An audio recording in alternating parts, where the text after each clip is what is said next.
Hello दोस्तों, मेरा नाम नीतीश कुमार है। आप लोग देख रहे हैं मनबीता एकेडमी। तो चलिए कल हम लोग भूगोल को देखे थे दूरस्थ बिंदु करके। जो घटना चक्र के अनुसार पढ़ा रहे हैं उसी के अनुसार दूरस्थ बिंदु करके एक टॉपिक था। हल्का सा छोटा सा टॉपिक था 9 या 10 मिनट का। उसी को हम लोग देखे थे। आज हम लोग हिस्ट्री का जो 1857 ईस्वी का जो लड़ाई था, जो संग्राम था, जो हमारा जब देश अंग्रेजों के अधीन था, तो उसी का जो पहला स्वतंत्रता संग्राम का जो लड़ाई था 1857 ईस्वी का, उसी पर आज हम लोग बात करने जा रहे हैं। उसमें सबसे पहले हम लोग जो सब्जेक्टिव होगा उसको देखेंगे, फिर ऑब्जेक्टिव को देखेंगे। तो 1857 का जो विद्रोह है, सबसे पहले शुरू कहाँ हुआ था, किसने किया था और किस लिए किया था, इसको हम लोग पहले थोड़ा सा देख लेते हैं। जो 1857 का जो विद्रोह था ना, वह शुरू क्यों हुआ था? तो 1857 के समय या इससे पहले ही मान लीजिए, हमारे देश में जो अंग्रेज बहुत अत्याचार कर रहे थे, अनेकों प्रकार के लगान ले रहे थे, अकाल हो रहा था, जिसके कारण आदमी क्या हो रहा था, आदमी अन्न के बिना मर रहा था, भूखे भी मर रहा था, प्यासे मर रहा था, और धन का बहिर्गमन भी होना शुरू हो गया था। धीरे धीरे धन का बहिर्गमन भी होना शुरू हो गया था। बहिर्गमन कहने का मतलब धीरे धीरे पहले से ही, मतलब ये बोला जाता है कि 1813 ईस्वी या 1813 नहीं, 1913 ईस्वी का जो प्रथम चार्टर एक्ट आया था, जिसमें बोला गया था कि कंपनी को चाय और चीन के साथ व्यापार करना है। तो उस समय से क्या था, धन का बहिर्गमन तेजी हो गया था। उस समय से धन का बहिर्गमन तेजी हो गया था। लेकिन धन का जो बहिर्गमन, मतलब भारत से इंग्लैंड जाना, ये शुरू से जब ये सत्ता में आ गया ना अंग्रेज, उसी समय से हो गया था। जब अकाल पड़ता था तो यहाँ अनाज खाने के लिए नहीं रहता था आदमी, यहाँ भारतीय लोग बेचारा अन्न के लिए तरस कर मर जाता था। तो जो 1857 का जो विद्रोह का मूल कारण है, यदि हम लोग मानेंगे तो मूल कारण इसका यह था कि उस समय एक नया राइफल आया था। उस राइफल में क्या होता था कि कारतूस को मुंह से काटकर और बंदूक में भरकर उसको ऐसे ऐसे करके छीलना होता था। क्या करना होता था? छीलना होता था। और फिर उसको क्या करना होता था, मतलब छोड़ना होता था। लेकिन जब बोला गया क्या कि जो हिंदू लोग हैं उसमें गाय की चर्बी है, और जो मुस्लिम लोग का जो दिया जाएगा उसमें सुअर का चर्बी है, दोनों धर्मों का अथी किया गया, अवहेलना किया गया। लेकिन और ये भी बात है, और कुछ अत्याचार भी हो सकता है कि बहुत अत्याचार करते थे। हमारे सैनिकों को सही सही ये लोग वेतन नहीं देते थे। यदि अंग्रेज को उतना वेतन होता था, इन लोग को वेतन बहुत कम दिया जाता था। इन लोग को कोई प्रमोशन नहीं होता था, कोई प्रमोशन नहीं होता था। यदि आप राइफलधारी हैं तो जिंदगी भर राइफलधारी रह जाए। तो उसी समय मेरठ के बैरकपुर छावनी से मंगल पांडे नाम के एक व्यक्ति ने क्या किया, इस आंदोलन को शुरुआत किया। मंगल पांडे व्यक्ति ने मंगल पांडे जो थे, उन्होंने 1857 ईस्वी में मेरठ की बैरकपुर छावनी से क्या किया, इस आंदोलन को आवाज दिया। और वहां से ये लोग जब आंदोलन को तीव्र किए तो वहां से ये लोग भागकर नई दिल्ली, मनु दिल्ली यहाँ आ गए, मुगल बादशाह के पास आ गए। फिर वहां से ये लोग क्या किए, आंदोलन को शुरू किया। लेकिन मंगल पांडे पकड़े जाते हैं और मंगल पांडे को फांसी हो जाता है। लेकिन ये आंदोलन धीरे धीरे धीरे धीरे क्या हो जाता है, धीरे धीरे ये आंदोलन बढ़ता चला जाता है। लेकिन उस समय 1857 के समय, उस समय हमारे देश में बहुत सलाथी थे, क्या बोलते हैं, गद्दार थे। जिस तरह से अंग्रेजों ने नवाब सिराजुद्दौला को हराकर बंगाल पर कब्जा कर लिया था, किसके कारण से, मीर जाफर के कारण। जिस प्रकार मोहम्मद गौरी ने पृथ्वीराज चौहान को हराकर दिल्ली पर कब्जा कर लिया था, किसके कारण, जयचंद्र के कारण। तो दो गद्दारों के कारण हमारा देश क्या हुआ था, दो गद्दारों के कारण हमारा देश क्या हुआ था, गुलाम हुआ था। पहला, यदि गौरी नहीं आता, यदि जयचंद्र उसको समन नहीं भेजता या साथ नहीं देता, तो गौरी में इतना हिम्मत नहीं था कि पृथ्वीराज चौहान को हरा दे। तो पृथ्वीराज चौहान नहीं हारता तो उस समय का कुछ और स्थिति रहता। यदि मीर जाफर से नवाब सिराजुद्दौला को धोखा नहीं देता, मीर जाफर सिराजुद्दौला को, तो अंग्रेज का कुछ और ही अथी हो सकता था। लेकिन इन दोनों के कारण हमारा देश चौपट हुआ। उसी समय 1857 में यदि हमारे देश में एकता होकर लड़ता तो अंग्रेज उसी समय क्या हो जाते, अंग्रेज उसी समय क्या हो जाते, विदा हो जाते। उस समय का जो गवर्नर था लॉर्ड कैनिंग, वो बोलता है कि जो शिक्षित वर्ग, अमीर वर्ग, व्यापारी वर्ग, जमींदार वर्ग, जागीरदार वर्ग हम लोगों के लिए किस चीज का काम किया? एक तरह बांध का काम किया, पुल का काम किया, बांध का काम किया। बांध का काम क्या किया?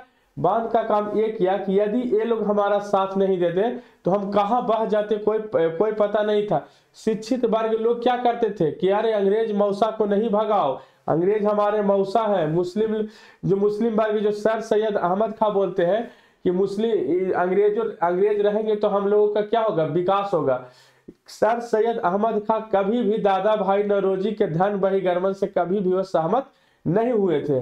तो यही बोलते थे, कभी भी वो सहमत नहीं हुए थे दादा भाई नौरोजी के धन बहिर्गमन के जो सिद्धांत था, जो दादा भाई नौरोजी ने बताया था कि अंग्रेज जो है जो धन बहिर्गमन कर रहे हैं, मतलब एक जगह से यहाँ से अंग्रेज लेके जा रहे हैं, तो इनके मत से कभी भी सर सैयद अहमद शायद सहमत नहीं हुए थे। तो जो अमीर वर्ग थे इनके लिए अंग्रेजों के लिए सभा कर रहे थे, शिक्षित वर्ग थे अंग्रेजों के लिए सभा कर रहे थे, जागीरदार जमींदार नहीं चाहते थे कि अंग्रेज जाए। तो इन लोगों ने 1857 के जो लड़ाई हुआ था, जो आंदोलन हुआ था, इसमें उसने क्या किया था? अंग्रेजों को साथ दिया था, जिसके कारण वही बोलता है लॉर्ड कर्निंग कि हमारे लिए ये लोग किस चीज का काम किए थे? हमारे लिए ये लोग पुल का मतलब बांध की तरह काम किए थे, नहीं तो हम लोग कहां चल जाते इसका कोई पता उता नहीं था। चलिए, इसका मेन कारण वो राइफल वाला है। और कहां पर शुरू हुआ था? 1857 ईस्वी मेरठ के बैरकपुर छावनी से मंगल पांडे ने शुरू किया था और उनके साथियों ने शुरू किया था। चलिए हम लोग अंदर चलते हैं, देखते हैं। चलिए,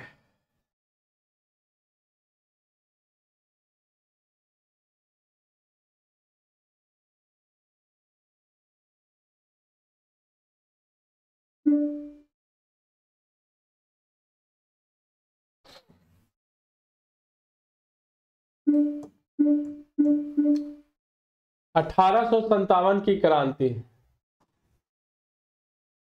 दिसंबर 1856 में सरकार ने पुराने लोहे वाली बंदूक ब्राउन बेस के स्थान पर नवीन एनफील्ड राइफल का प्रयोग निर्णय लिया। प्रयोग के लिए निर्णय लिया। पहले जो 1856 ईस्वी में जो बंदूक आया था, उसी बंदूक को, पुराने लोहे वाली बंदूक को ब्राउन बेस के स्थान पर नवीन एनफील्ड राइफल को लाने का क्या किया? प्रयोग में लाने का निर्णय लिया। उसका परीक्षण डम अंबाला सियालकोट दिया जाना था। इस नई राइफल में कारतूस के ऊपरी भाग को मुंह से काटना पड़ता था। बताए ना कि ये जो राइफल जो आया था, तो उसका जो गोली होता था उसको क्या करना होता था? ऐसे काट के, दांत से काट के मुंह से क्या होता? मुंह से काटना पड़ता था। जनवरी 1857 ईस्वी बंगाल में यह अफवाह फैल गया। बंगाल में यह अफवाह फैला कि चर्बी वाली कारतूस में गाय और सुअर की चर्बी है।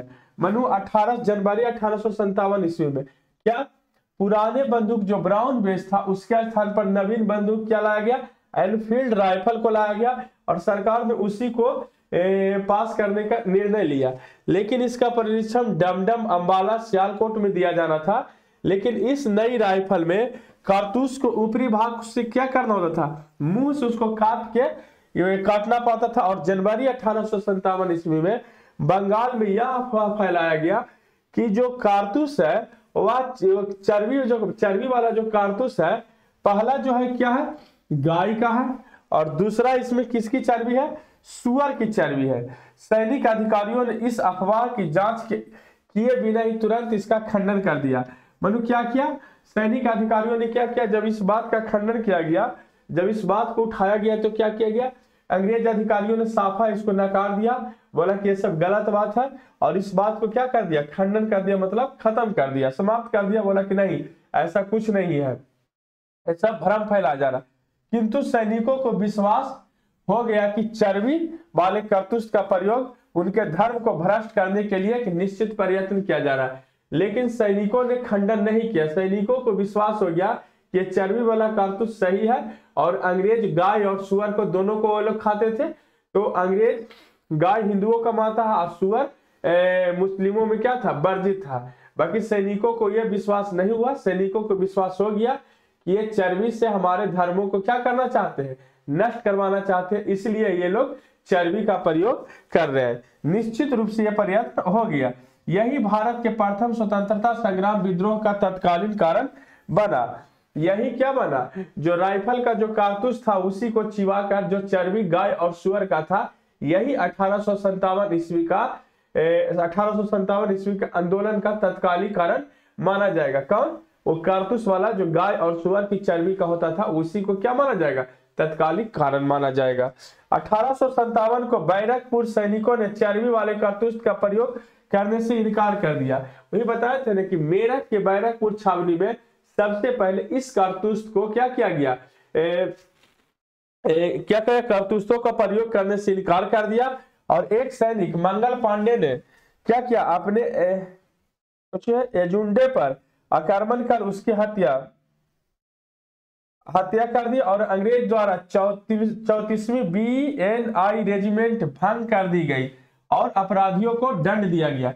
अंग्रेजों ने क्या किया, जब अपने अधिकारियों पर आई, मंगल पांडे ने अपने अधिकारियों को क्या कर दिया, एकजुट होकर उसको मार दिया और उसकी हत्या कर दिया, आक्रमण करके उसकी हत्या कर दिया। तब अंग्रेजों द्वारा ने 34वें BNI रेजिमेंट को भंग कर दिया और अपराधियों को क्या किया, दंड दिया। अपराधियों को क्या किया, दंड दिया।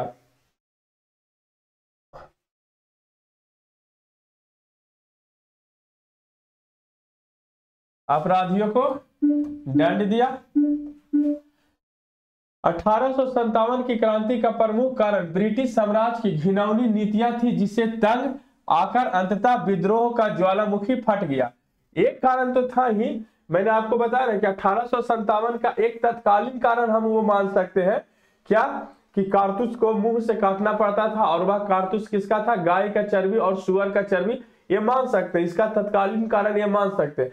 लेकिन और भी कारण इसके बहुत कारण थे, क्योंकि अंग्रेजों की क्या थी, घिनौनी नीतियों से तंग आकर वहां की भारतीय जनता ने एक का ज्वालामुखी क्या होगा, एक तरह से ब्लास्ट कर गया, एक क्या हो गया, फूटने लगा, धीरे धीरे सभी जगह से फूटने लगा और धीरे धीरे आंदोलन का बिगुल फूकने लगा।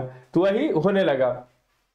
एंग्लो इंडियन इतिहासकारों ने सैनिकों असंतोष तथा चर्बी वाले कारतूस को ही 1857 के महान विद्रोह का सबसे मुख्य और महत्वपूर्ण कारण बताता है। एंग्लो इंडियन इतिहासकारों ने सैनिकों का असंतुष्ट और चर्बी के महान विद्रोहों को सबसे मुख्य महत्वपूर्ण बताता है, परंतु आधुनिक भारतीय इतिहासकारों ने यह सिद्ध कर दिया कि चर्बी वाले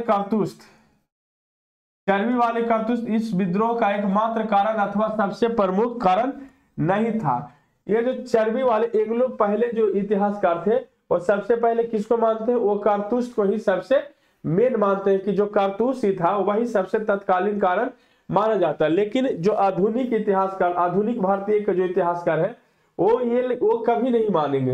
वो ये इसलिए नहीं मानेंगे कि वो कारतूस मान सकते हैं, बाकी उसको ये आधुनिक भारतीय इतिहासकार कहते हैं कि चलिए ठीक है, हम मान लेते हैं कि कारतूस वाले को मैटर को ही तत्कालीन कारण मानते हैं। लेकिन उससे पहले क्या, इससे पहले सैनिकों को तंग नहीं किया जाता था, उससे पहले भारतीय जो जनता था उससे मनमाना लगान नहीं वसूला जाता था। लगान ये लोग कैसे वसूलते थे कि 5 बजे समय तक आप लगान दे दीजिए, नहीं तो आपका पूरा खेत क्या हो जाएगा, गुलाम हो जाएगा।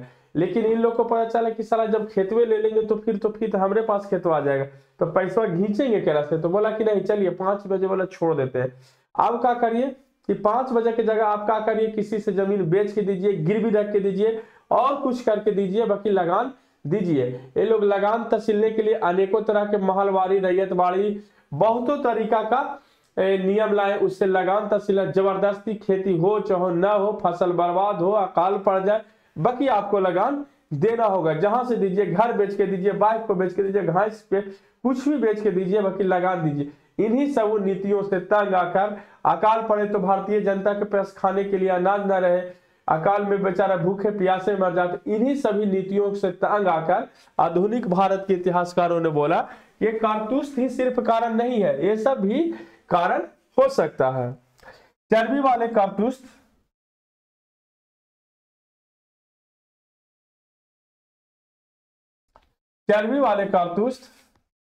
क्या करा, चर्बी वाले कारतूस और सैनिकों का विद्रोह केवल एक चिंगारी थी, जिससे उन समस्त विस्फोटक पदार्थों में राजनीतिक, सामाजिक, धार्मिक और आर्थिक कारणों से एकत्रित हुए थे। बोला जा रहा है, चलिए ठीक है, आधुनिक इतिहासकार कहता है कि चर्बी वाला जो कारतूस है वह क्या है, सबसे प्रमुख चर्बी वाले कारतूस सैनिकों का विद्रोह का केवल एक चिंगारी था, जिससे उन समस्त विस्फोटक पदार्थों में राजनीतिक, सामाजिक, धार्मिक और आर्थिक कारणों में एकत्रित हुए थे और आग लगा दी और जिससे दानवबल का रूप धारण कर लिया और 1857 क्रांति का प्रारंभ हो गया। और ये इसी के कारण 1857 क्रांति का क्या हो गया, शुरुआत हो गया।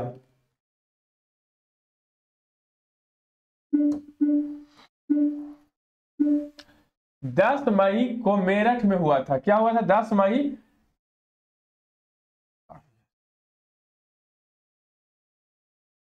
1857 की क्रांति का प्रारंभ 10 मई को मेरठ में हुआ था। यहाँ की तीसरी कैलेबरी रेजिमेंट के सैनिकों ने चर्बी युक्त कारतूसों को छूने से इनकार कर दिया था। 1857 10 मई को कहां पर, मेरठ के छावनी में इसका विरोध किया गया और तीसरी कैलेबरी रेजिमेंट के सैनिकों ने चर्बी युक्त कारतूसों को छोड़िए छूने से भी इनकार कर दिया। उसको यूज करना तो दूर गया, छूने से भी इनकार कर दिया तथा खुलेआम बगावत कर दिया। खुलेआम क्या कर दिया, बगावत कर दिया।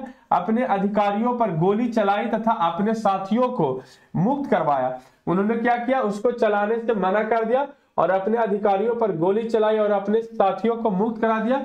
वे लोग दिल्ली की ओर चल पड़े और जनरल हैबिट के पास 2200 यूरोपीय सैनिकों थे, परंतु उसने इस तूफान को रोकने का कोई प्रयास नहीं किया। मनु बोल रहा है उस समय का जनरल जो होगा, जनरल हैबिट के पास 2200 यूरोपीय सैनिक थे।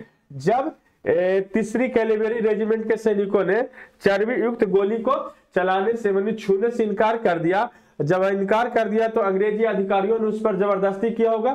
तो जब जबरदस्ती किया तो भारतीय सैनिकों ने क्या किया, अपने अधिकारियों पर गोली चलाकर वहां से वे लोग साथियों को अपने छोड़ाकर दिल्ली की ओर क्या हो गए, रवाना हो गए, दिल्ली की ओर रवाना हो गए। तो उस समय का जो मेरठ में जो जनरल होगा हैबिट था, उसके पास 2200 यूरोपीय सैनिक था, परंतु उसने उस तूफान को रोकने का प्रयास नहीं किया और विद्रोहियों ने 12 मई 1857 को दिल्ली पर अधिकार कर लिया। और विद्रोही क्या कर लिया, 12 मई 1857 को दिल्ली पर अधिकार कर लिया। इस प्रकार सैनिकों को दिल्ली के लाल किले पर पहुंचना ही पहली घटना थी। इस प्रकार सैनिकों के दिल्ली के लाल किला पर पहुंचना ही पहली घटना माना जाता है। 1857 के स्वाधीनता संग्राम का प्रतीक कमल और रोटी था।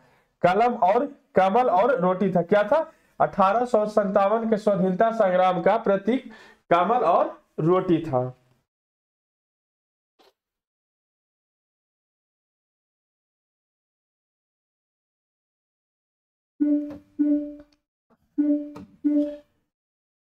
बरेली में रुहेलखंड के भूतपूर्व शासक के उत्तराधिकारी खान बहादुर ने 1857 के विद्रोह की रहनुमाई की और मुगल सम्राट बहादुर शाह द्वितीय ने उन्हें वायसराय के पद पर नियुक्त किया।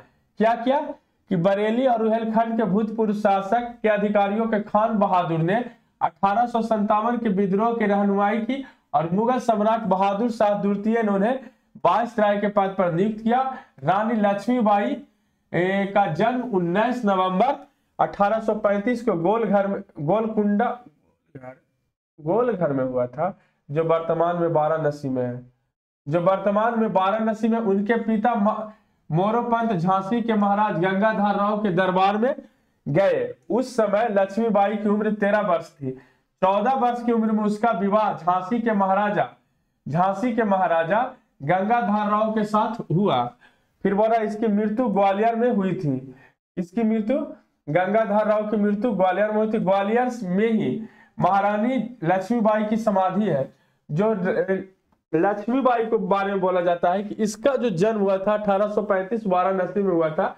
उसके जो पिता थे वहां पर ही पंडित का काम करते थे, लेकिन लक्ष्मीबाई का जो विवाह हुआ था झांसी के राजा गंगाधर राव से हुआ था। जब झांसी के राजा गंगाधर राव से लक्ष्मीबाई का विवाह हुआ था, झांसी की जो रानी थी 1857, उसका भी एक अहम रोल माना जाता है। बोला जाता है कि जब झांसी की रानी को उनका पति मर गया था, तब वो झांसी की रानी ने, उनका पति भी मर गया और उनका एक बेटा भी हुआ था, वो भी मर गया। तब झांसी की रानी ने एक बच्चा को गोद लिया था। उस समय जब गोद लिया था तो बोला जा रहा था कि नहीं, जो गोद वाला जो बेटा है दत्तक पुत्र, उसको क्या करेगा, अंग्रेज उसको उत्तराधिकारी घोषित नहीं करेगा। इसलिए झांसी की रानी ने 1857 के अपने राज्य को बचाने के लिए और देश हित में, अपने राज्य और देश हित को बचाने के लिए क्या किया, उसने अंग्रेजों के खिलाफ लड़ाई छेड़ दी। तो ही बोला जा रहा है कि जब बोला जाता है कि जब ग्वालियर का किला, जब झांसी की रानी ग्वालियर की ओर बढ़ रही थी तो ग्वालियर के किला को नहीं खोला गया था और झांसी की रानी को वहां पर मौत हो गई थी। उस समय बोला जाता है कि कुछ जो ये राजा महाराजा जो राजवाड़े लोग होते थे, सिंधिया के बारे में बोला जाता है कि वो लोग अंग्रेज के साथ दिए थे। कुछ जमींदार जागीरदार जो अमीर वर्ग थे, कुछ पढ़े लिखे थे, जिन्होंने 1857 में क्या किया था, अंग्रेजों का साथ दिए थे। तो उस समय भी ग्वालियर का जो आतिथ है राजा उस समय थे, सिंधिया ही थे। तो उस समय भी झांसी की रानी के बारे में बोला जाता है कि वो लोग नहीं खोले थे, जिस कारण झांसी की रानी को वहां पर ही मृत्यु हो गई थी। ग्वालियर में ही इसकी मृत्यु हो गई थी और वहीं पर इसकी समाधि है। रानी लक्ष्मीबाई झांसी के अंतिम मराठा राजा गंगाधर राव की विधवा थी। झांसी के अंतिम मराठा गंगाधर राव की विधवा थी। जब किसी उत्तराधिकारी के अभाव में राजा गंगाधर राव की मृत्यु हो गई तो डलहौजी व्यापक सिद्धांत के अंतर्गत 1854 में झांसी का ब्रिटिश साम्राज्य में विलय कर लिया था। झांसी के रानी को डलहौजी क्या लाया था, व्यापक जो नीति लाया था, उसमें बोला था क्या कि इसके अंतर्गत ये किया जाएगा कि जिसका बेटा नहीं रहेगा उसको क्या किया जाएगा, उस राज को क्या कर लेगा, जिसका अपना बेटा होगा उसको तो राज को नहीं, उस राज को उत्तराधिकारी घोषित कर सकते हैं, लेकिन जिसका अपना बेटा नहीं रहेगा उसको, उस राज को क्या कर दिया जाएगा, ब्रिटिश राज में मिला लिया जाएगा। तो रानी लक्ष्मीबाई ने क्या किया था, एक बेटे को गोद लिया था। तो अंग्रेज का जो गवर्नर था, गवर्नर जनरल, वो बोला कि नहीं, दत्तक पुत्र यानी गोद लिया हुआ पुत्र को हम उत्तराधिकारी घोषित नहीं करेंगे। उसी दरमियान डलहौजी ने क्या किया, झांसी को 1854 ईस्वी में ब्रिटिश राज में क्या कर लिया था, विलय कर लिया था। झांसी में जून 1857 में रानी लक्ष्मीबाई के नेतृत्व में विद्रोह का श्री गणेश हुआ था। बोला जा रहा है कि झांसी में जून 1857 में रानी लक्ष्मीबाई ने श्री गणेश किया और जनरल हौरूज से लड़ते हुए 17 जून 1858 ईस्वी को वीरगति को प्राप्त हुई। क्या हुआ, झांसी की रानी ने जून 1857 में लक्ष्मीबाई ने विद्रोह का नेतृत्व किया और श्री नेतृत्व किया। अंग्रेजों के जनरल हारोज से लड़ते हुए 17 जून 1858 ईस्वी को वीरगति को प्राप्त हुई। श्री रानी की मृत्यु पर हारोज ने कहा था, भारतीय विद्रोहियों में यहाँ सोई हुई औरत अकेली मर्द है। उसने जब झांसी की रानी को लड़ते हुए देखा तब वो वहां का जो गवर्नर जो अधिकारी था, जनरल था, वो बोला कि भारतीय विद्रोहियों में सोई हुई औरत में अकेली ये मर्द थी। सोई हुई औरत में ये रानी लक्ष्मीबाई क्या थी, अकेली मर्द थी।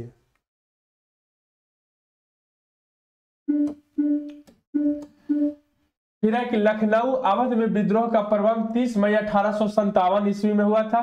विद्रोह का नेतृत्व बेगम हजरत महल ने किया था। तो उन्होंने अपने अल्पवयस्क बेटे ब्रिजेश कादिर को नवाब घोषित किया था तथा प्रशासन की बगडोर अपने हाथ में ली और अंत में 21 मार्च 1858 को कैंप बेल में गोरखा रेजिमेंट की सहायता से लखनऊ पर पुनः अधिकार कर लिया था। क्या किया, इस पर क्या किया गया था, लखनऊ के जो अवध के नवाब थे बाजिद अली शाखा, उस पर कुशासन का आरोप लगाकर इसको क्या कर लिया गया था, कुछ नहीं मिला। तो डलहौजी ने यहाँ क्या किया कि इन पर कुशासन का आरोप लगाकर अवध को अपने ब्रिटिश साम्राज्य में मिला लिया था और उसको जेल में डाल दिया था। तो वही 30 मई 1857 ईस्वी में विद्रोह का नेतृत्व बेगम हजरत महल ने किया था। उन्होंने अपने अल्पवयस्क बेटे कादिर को वहां का नवाब घोषित किया और प्रशासन की बगडोर अपने हाथ में ले ली। अंत में 21 मार्च 1858 को कैंप बेल के गोरखा रेजिमेंट, कैंप बेल के गोरखा रेजिमेंट की सहायता से लखनऊ पर पुनः क्या कर लिया, अधिकार कर लिया। कानपुर में 5 जून 1857 को नाना साहब ने घोंदो पंथ को पेशवा मानकर स्वतंत्रता की घोषणा की थी।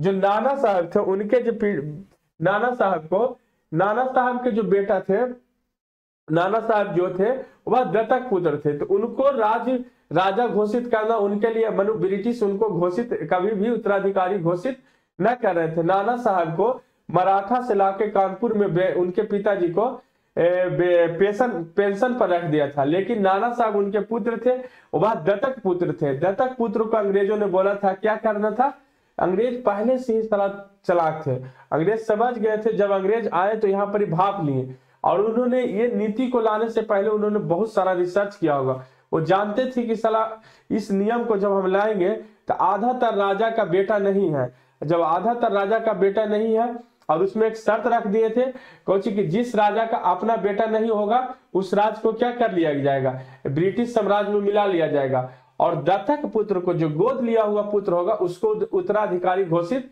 नहीं करेंगे, उसको उत्तराधिकारी घोषित हम कर सकते हैं, बाकी आप नहीं कर सकते हैं। तो वही जो नाना साहब थे, जो मराठा जो उनको मुंबई महाराष्ट्र से लाकर पेंशन भोगी बना के कानपुर में रख दिया था, लेकिन उनका जो पुत्र था नाना साहब वह एक दत्तक पुत्र था, और नाना साहब को अंग्रेजों ने क्या किया, उत्तराधिकारी घोषित करने से मना कर दिया। तब नाना साहब ने 5 जून 1857 को नाना घोंदो पंथ को पेशवा का मानकर स्वतंत्रता की घोषणा की, और नाना साहब की सेनापति कमांडर इन चीफ कौन थे, देखिए तात्या टोपे थे। कौन थे, तात्या टोपे से बहुत सहायता मिली थी, चीफ तात्या टोपे से बहुत सहायता मिली। अजीमुल्ला खान नाना साहब के सलाहकार थे। कौन थे, अजीमुल्ला खान नाना साहब के सलाहकार थे, और तथा उन्होंने नाना साहब के सचिव के रूप में भी कार्य किया था। अजीमुल्ला खान नाना साहब के क्या थे, सलाहकार थे।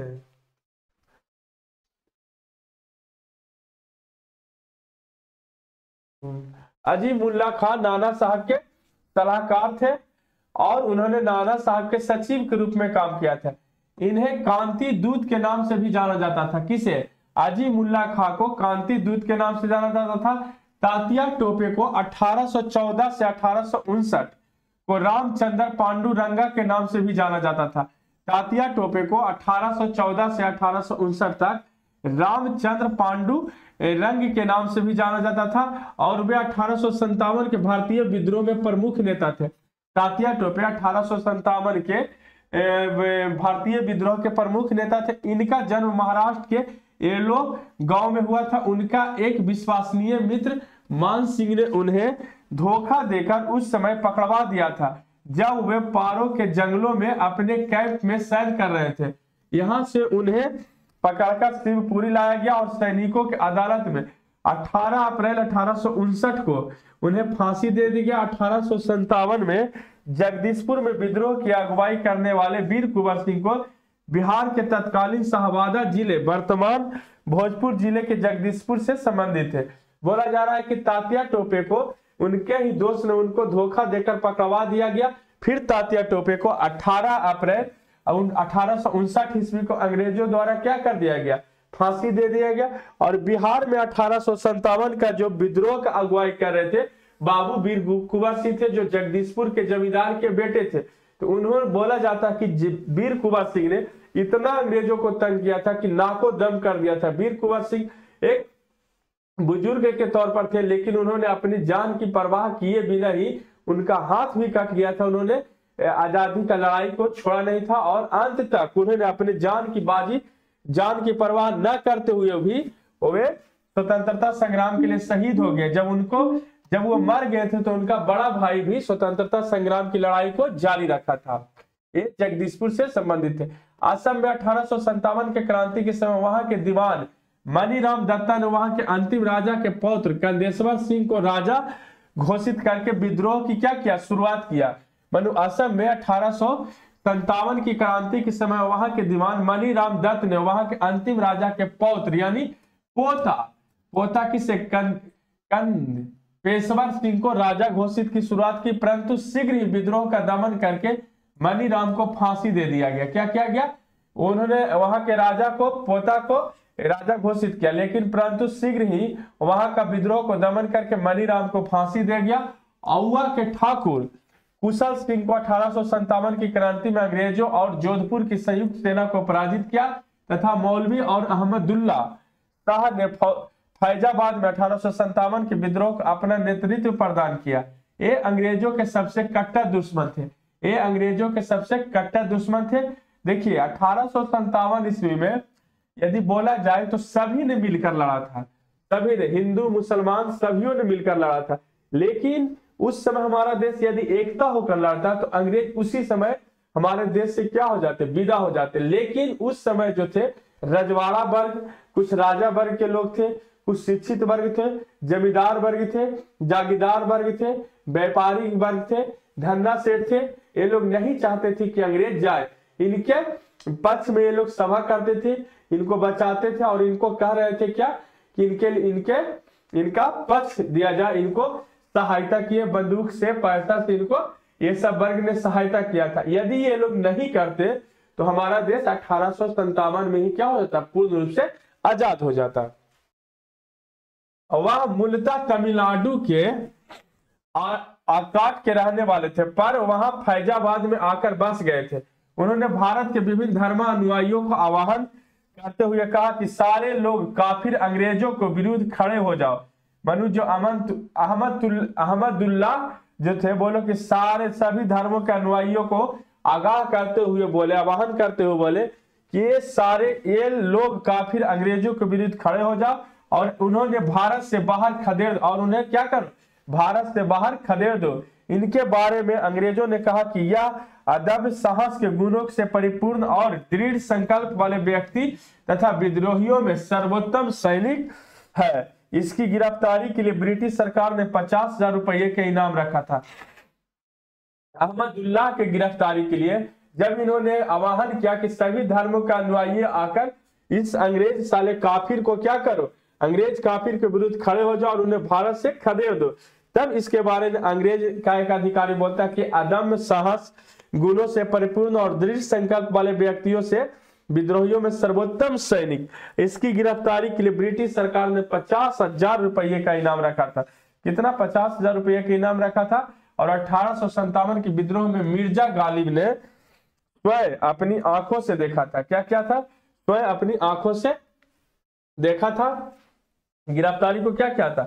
स्वयं मिर्जा गालिब ने इनकी गिरफ्तारी को स्वयं अपनी आंखों के लिए देखा था। गिरफ्तारी के लिए ब्रिटिश सरकार ने 50,000 रुपये का इनाम रखा और 1857 के विद्रोह में मिर्जा गालिब ने स्वयं अपनी आंखों से देखा था। इनका जन्म 22 दिसंबर 1797 को आगरा में हुआ था और इनकी मृत्यु 15 फरवरी 1869 को दिल्ली में हुई थी। 1857 के संघर्ष में ग्वालियर के सिंधिया ने अंग्रेजों की सर्वाधिक सहायता की थी। ये देखिए लिखा आ गया ना, बोलने से देखिए ये सही आ गया कि जब झांसी की रानी लक्ष्मीबाई को जब ग्वालियर की किले की ओर जा रही थी तो उस दरवाजा को नहीं खोला गया था, उस दरवाजा को नहीं खोला गया था। यदि शायद दरवाजा खोल दिया था तो झांसी की रानी की जान बच सकती थी। लेकिन यहाँ पर देखिए ये लिखा हुआ है कि 1857 के संग्राम स्वतंत्रता संघर्ष में ग्वालियर का सिंधिया अंग्रेजों को सर्वाधिक सहायता किया था। यही हम बता रहे थे ना, उस समय के जो रजवाड़े वर्ग थे या धन्ना सेठ थे या जमींदार थे, जागीरदार थे, तो क्या कर रहे थे? अंग्रेजों को अपन मौसा मान के उसको कह रहे थे कि ना हमारे मौसा को नहीं भगाओ, यदि मौसा हमारे भाग जाएंगे तो हम कमाएंगे कहां से? जमींदार, धन्ना सेठ। वो लोग जानते थे कि यदि हमारे अंग्रेज मौसा भाग जाएंगे तो राजा लोग क्या करेंगे? धन्ना सेठ हो गया, चाहे जमींदार हो गया, इसको कहां से लगाम तसलेगा? तो ये लोग अपन मौसा को सुरक्षा कर रहे थे। तो ये भाई साहब सिंधिया भाई साहब भी सबसे ज्यादा, यह देखिए संघर्ष में ग्वालियर के सिंधिया ने अंग्रेजों को सर्वाधिक सहायता किया था। क्या किया था? अंग्रेजों को सर्वाधिक सहायता किसने किया था? ग्वालियर के सिंधिया, जो अभी अपने आप को क्या बोलते हैं? देशभक्त बोलते हैं भाई साहब। उस समय 1857 के स्वतंत्रता संग्राम में क्या किया था? अंग्रेजों को सर्वाधिक मदद किया था। अभी अपने आप को क्या बोलते हैं कि हम देशभक्त हैं। चलिए ठीक है भाई साहब, आप देशभक्त बनिए, लेकिन इतिहास में जो लिखा हुआ है गलत थोड़े होगा। यूरोपीय इतिहासकारों ने ग्वालियर के मंत्री सर दिनकर राव और हैदराबाद के मंत्री सालार जंग की राजभक्ति की बहुत सराहना की थी। और यूरोपीय इतिहासकारों ने ग्वालियर के मंत्री सर दिनकर राव और हैदराबाद के मंत्री सालार जंग की राजभक्ति की बहुत सराहना की। संकट के समय में कैनिंग ने कहा था कि यदि देखिए, हाँ देखिए, सिंधिया का नाम बहुत जमा रहा है।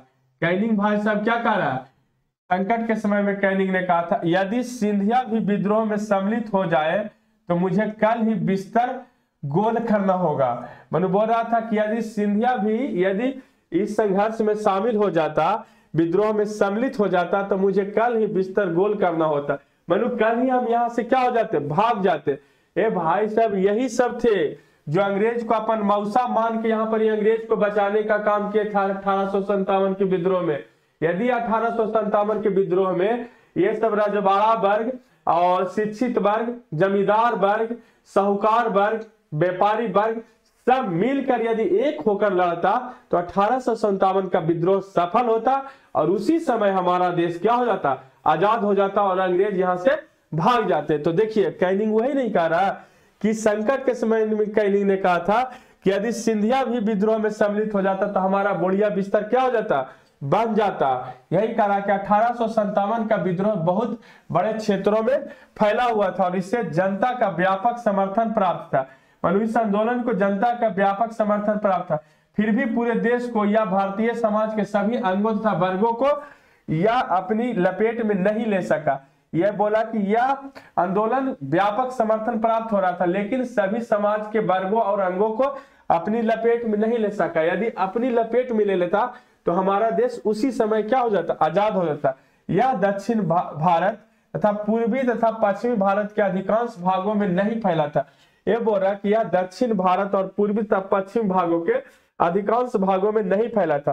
ग्वालियर के सिंधिया, इंदौर के होलकर, हैदराबाद के निजाम, जोधपुर के राजा, भोपाल के नवाब, पटियाला, नाभा और जींद के सिख के शासक, पंजाब के दूसरे सरदार, कश्मीर के महाराज दूसरे सरदारों और बड़े जमींदारों ने विद्रोह को कुचलने के लिए अंग्रेजों की सक्रिय सहायता की थी। देखिए, अब साला सोचिए आप, एक ग्वालियर के सिंधिया, एक इंदौर के होलकर, दो बड़ा बड़ा राज, हैदराबाद के निजाम, जोधपुर के राजा, भोपाल के नवाब। भोपाल के नवाब हमको लगता है ये सैफ अली खान से रिलेटेड होगा, इनके कोई दादा उदा होंगे, अब कौन होंगे वही जानेंगे। पटियाला, नाभा और सिख शासक और पंजाब के दूसरे सिख सरदार और कश्मीर के महाराज, ये सब ने अपने अंग्रेज को मौसा माना था, पिताजी मानकर कौची किया? बोला कि नहीं, 1857 का विद्रोह को आप क्या करिए? कुचल दीजिए। जब कुचल दीजिएगा तब ना हम लोग कमाएंगे भाई। और जब आप यहाँ से चल जाइएगा तो फिर क्या हो जाएगा? हमारा देश आजाद हो जाएगा और सरकार बन जाएगा तो हम लोग को कमाने के लिए नहीं मिलेगा। तब ईश्वर भाइयों ने क्या किया? ईश्वर सला देश के गद्दारी, इन लोगों को क्या बोलिएगा? देश के गद्दार ही ना बोलिएगा। ग्वालियर के सिंधिया क्या था? उस समय 1857 का जो विद्रोह था उसको कुचलने का काम किया। तो इसमें क्या है? इंदौर के होलकर, हैदराबाद के निजाम, जोधपुर के राजा, भोपाल के नवाब, पटियाला के नाभा, ये सब क्या थे? देश के गद्दार थे। यही मीर जाफर और जयचंद्र का काम किए थे, यही मीर जाफर और जयचंद्र का काम किए थे। इसलिए 1857 का विद्रोह में अंग्रेज सफल हुए थे। यदि ये लोग अंग्रेजों का सहायता नहीं करते तो हमारा देश 1857 में ही क्या हो जाता? पूर्ण रूप से आजाद किए थे। लेकिन अपन मौसा के ये लोग सहायता किए और मौसा को सुरक्षित किए और अपने देशवासियों को कुचल दिए। फिर देशवासियों को कुचल के फिर 100 साल ये लोग मौसा को सहायता करने में क्या किए? राज करवाए। आज बोलते हैं कि हम लोग देशभक्त हैं। तो चलिए आज हम लोग यहीं तक देखेंगे। गवर्नर जनरल कैनिंग ने टिप्पणी की थी, देख लेते हैं, एक पेज होगा नहीं, इतने तक। तो गवर्नर जनरल टिप्पणी जो कैनिंग बोलता है कि यदि ये लोग यदि हमारा सहायता नहीं करते तो हम लोग कहां बह जाते जिसका कोई अंत नहीं था भाई। 1857 ये लोग यदि भारतीय लोग को सहायता कर देते, ग्वालियर के सिंधिया, होलकर, हैदराबाद के निजाम, ये सब समझ रहे, ये सब बहुत बड़े बड़े एक उस समय के राजा थे। ग्वालियर के सिंधिया, इंदौर के होलकर, हैदराबाद, सोच के गिनिए, 1 2 3 4 5 6 7 8 और पंजाब के दूसरे सिख सरदार 9, 10, 11, 12, 13, 14 और जमींदार, जागीरदार, साहूकार, व्यापारी, धन्ना सेठी सब ने मिलकर क्या किया, अंग्रेजों को कुचलने में अंग्रेजों की सक्रिय सहायता किया। पैसा से, हथियार से, आदमी से, सेना से, सब चीज से अंग्रेज का क्या किया, सहायता किया कि नहीं आप भारतीयों को कुचलिए, हम आपको क्या कर रहे हैं, सहायता कर रहे हैं, हम आपको सहायता कर रहे हैं। तब तो हमको यहाँ पर फिर जब आप लोग रहिएगा तो हम लोग मनमाना इससे ऋण लेंगे, यहाँ से लगान तस लेंगे, फिर हमारा महल बनेगा उतना बड़ा बड़ा, जो बोला जाता है पूरा भारत का सबसे बड़ा डिनर सेट कहाँ है, तो सिंधिया के महल में। उस समय क्या है, उस समय एक चूसा हुआ भारतीय किसानों से, भारतीय जो किसान थे उनका चूसा हुआ वो सब ऋण है, उन लोग अपना कमाई से नहीं है, उन लोग का चूसा हुआ ऋण है। वो लोग खानदानी राजा नहीं थे, वो लोग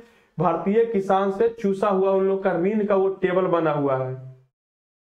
तो ये लोग 1857 के विद्रोह में भारतीयों को कुचलने में सक्रिय मदद किए थे। पैसा तो पैसा, धन तो धन और सेना तो सेना से ये लोग मदद किए थे। तो कैनिंग कहता है कि यदि ये लोग हमारी सहायता नहीं करते तो हम लोग बाढ़ में एक नदी के बाढ़ में हम लोग बह जाते हैं, कहाँ बह के चले जाते इसका कोई हमें ठीक नहीं थे। लेकिन ये लोग हमारी बांध की तरह क्या किए, काम किए, ये लोग हमको पुल की तरह, बांध की तरह रोक कर रखे जब ये लोग ने सक्रिय सहायता किया। तो चलिए हम लोग क्लास को खत्म करते हैं, फिर हम लोग अगले वीडियो में मिलेंगे इसी तरह का सब्जेक्टिव लेकर। तब तक आप लोग वीडियो को ज्यादा से ज्यादा लाइक करें, शेयर करें, कमेंट करें, और फिर हम लोग अगले वीडियो में एक अच्छे वीडियो के साथ आएंगे। तब तक के लिए जय हिंद, वंदे मातरम।